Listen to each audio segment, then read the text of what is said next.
Second sum, find an approximate value of integral of 1 to 1.5 x square dx by applying the right hand rule with the partition 1.1 to 1.5. இந்த integral வேல்யூக்கு இந்த இன்டெகிரேஷனுக்கு approximate value கண்டுபிடிக்க சொல்கிறாங்க. Right hand ரூலை use பண்ணி அதுக்கு பார்ட்டிஷனும் கொடுத்துருக்காங்க. Right hand rule அப்படின்னாவே நமக்கு ரீமன் சம் தான் கேட்குறாங்க அப்படின்னு தெரியும். ஸோ ரீமன் சம்ன்றதுனால நம்ம லெட் எஸ்ன்னு எடுத்துக்கலாம். இந்த இன்டெக்ரல் வேல்யூவை எடுத்துக்கிட்டு இதில் lower limit A is equal to 1, upper limit B is equal to 1.5. அடுத்து எஃப் ஆஃப் எக்ஸ் அப்படின்னா ஃபங்க்ஷன். இதில் இன்டெக்ரலும் டிஎக்ஸும் விட்டுட்டா மீதி என்ன இருக்கோ அதுதான் எஃப் ஆஃப் எக்ஸு. அது என்ன எக்ஸ் ஸ்கொயர். இன்டெக்ரலும் டிஎக்ஸும் விட்டுட்டோம் அப்படின்னா எக்ஸ் ஸ்கொயர் தான் function F of X. Okay, அடுத்து வந்து நமக்கு டெல்டா எக்ஸ் வேணும்.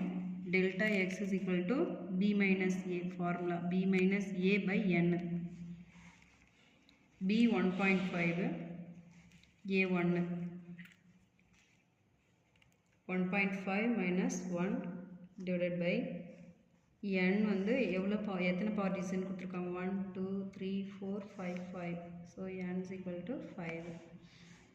1.5லேருந்து 1 மைனஸ் பண்ணால் நமக்கு 0.5 divided by 5. 5ஆல் 0.5 டிவைட் பண்ணோம் அப்படின்னு நமக்கு 0.1. So delta X is equal to 0.1.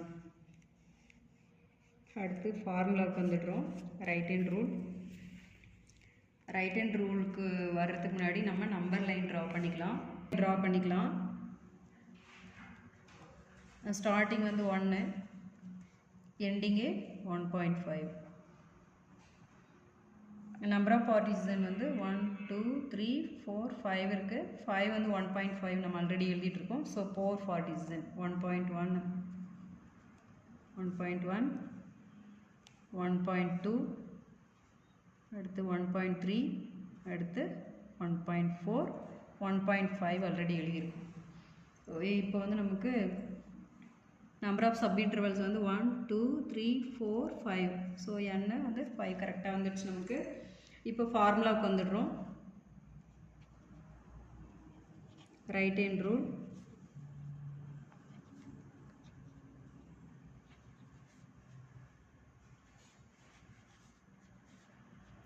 Right hand rule இதோட வேல்யூ தான் கண்டுபிடிக்க போகிறோம். So S equal to right hand rule. இந்த நம்பர் லைனில் ரைட் சைட்லேருந்து 5 நம்பர்ஸ் எடுத்துக்கணும் நம்ம. ஸோ ரைட் சைட்லேருந்து இங்கேருந்து 1 2 3 4 5.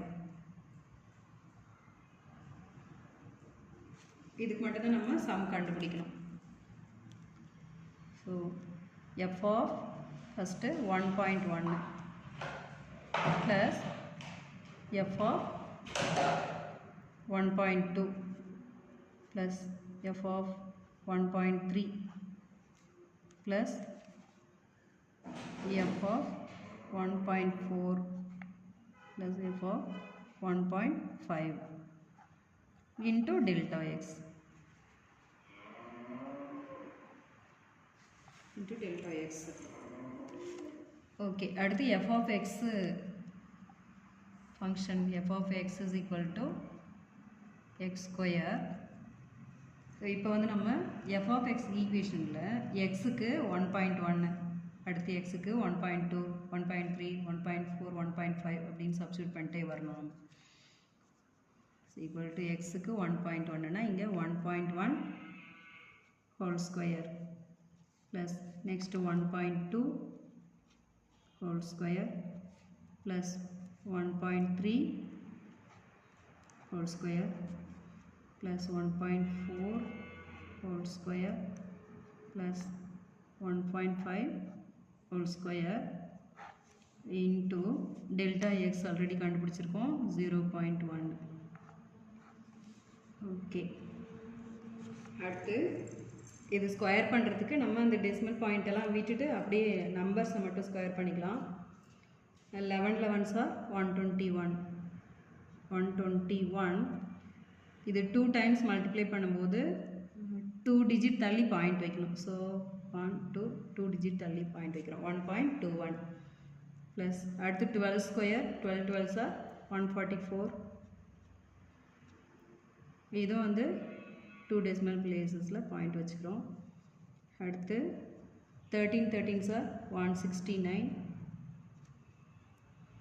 1.69 plus 14 square 196 1.96 plus 15 square 225 15 15s are 225 2 decimal places அடுத்து into 0.1 இப்போ இது எல்லாமே நம்ம ஆட் பண்ணிக்கலாம் சைடில் 1.21 1.44 1.69 1.96 2.25 ஆட் பண்ணால் 5 14 25 2 remainder 4 8 8 14 23 25 2 3 4 5 6 6 plus 2 8 so 8.55 into 0.1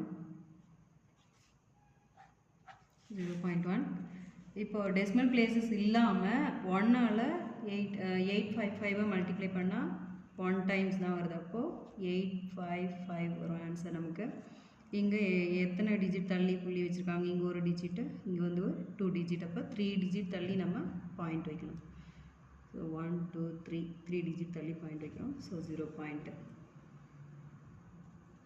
so S equal to S means integral of